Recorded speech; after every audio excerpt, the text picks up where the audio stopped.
You know, yesterday, I saw something that really just stopped me in my tracks. It made me think hard about the world we're all living in.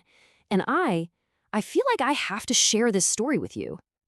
So, it all started in this old part of the city. I'm walking along and I see this huge crowd just swarming around a tiny little shop. And it was pure chaos. I mean, people were pushing, shoving each other just to get a chance to buy some flour that was on sale. You could just feel the desperation in the air. So, of course, I had to get a little closer to try and hear what was going on.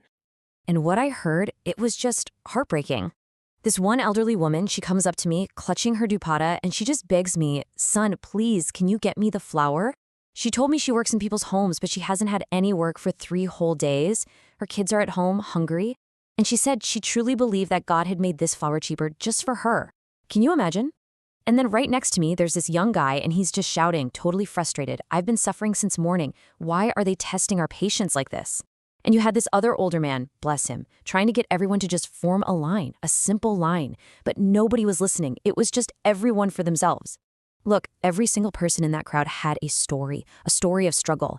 And honestly, it was too much. I couldn't stand there and listen anymore. I had to leave.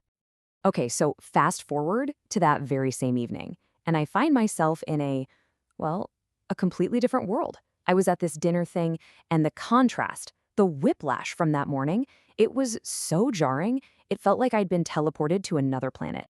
So I'm sitting at this table, right? And the people there, they're just casually planning a meal. And what are they planning?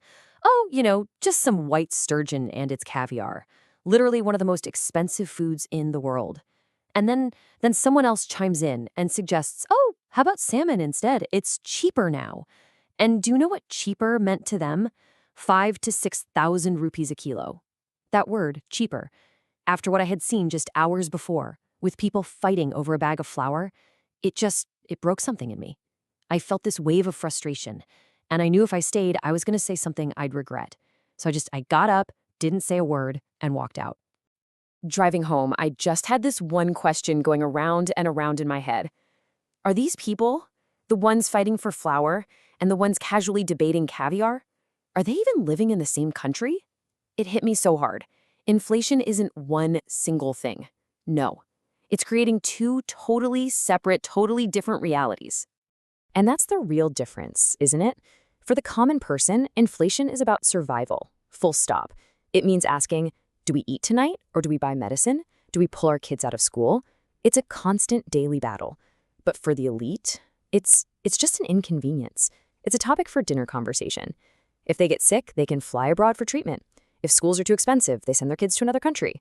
For them, the shocks just get absorbed by their wealth.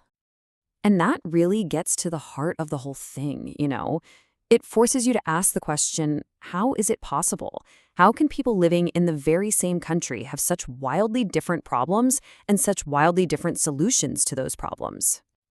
It got me thinking, and this metaphor popped into my head.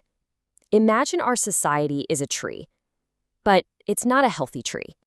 The roots, that's the foundation, that's the majority of the people, the roots are rotting. They're just being eaten away by all this hardship. But if you look way, way up, you see these few green branches at the very top, and they're totally untouched. In fact, they seem to be thriving, just laughing in the wind, blooming even more every time a storm passes, with absolutely no idea that the very roots holding them up are about to completely give way. It's gotten to the point where we don't even speak the same language. I'm serious. The average person says, "We can't afford to buy bread." The elite says, inflation is on the rise. See the difference? One is a gut-wrenching cry of pain. The other is an abstract economic observation. One person is terrified of losing their job at the factory. The other one looks at the same situation and thinks, good time to invest in property. We are, without a doubt, living in two different worlds. And history has a way of teaching us the same lesson over and over. And the lesson is this: when the suffering of the people crosses a certain line, nobody is safe. Think of a river. When it floods, it doesn't just take away the people who were already in the water. It sweeps away everyone standing on the banks too. And we don't even have to look that far back. Just think about the Berlin Wall. For decades, that was a literal, concrete symbol of this exact kind of division. On one side, hardship, oppression, deprivation. And on the other side, prosperity, comfort, freedom. And that feeling of being left behind, of seeing a better life right there just beyond a wall you can't cross, that kind of feeling, it burns. So, what happened? We all know how that story ends, don't we? When people's patience finally ran out, it was the people themselves who stood up. They tore that wall down with their own hands.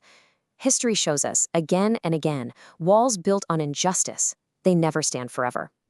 Which really brings me to my final thought here. This whole experience, it was a wake-up call for me, and I think it should be for all of us. We have got to start bridging this gap. We have to, before it's simply too late. It means we need to think about the entire society, not just our own little bubble. A country, it's like a boat.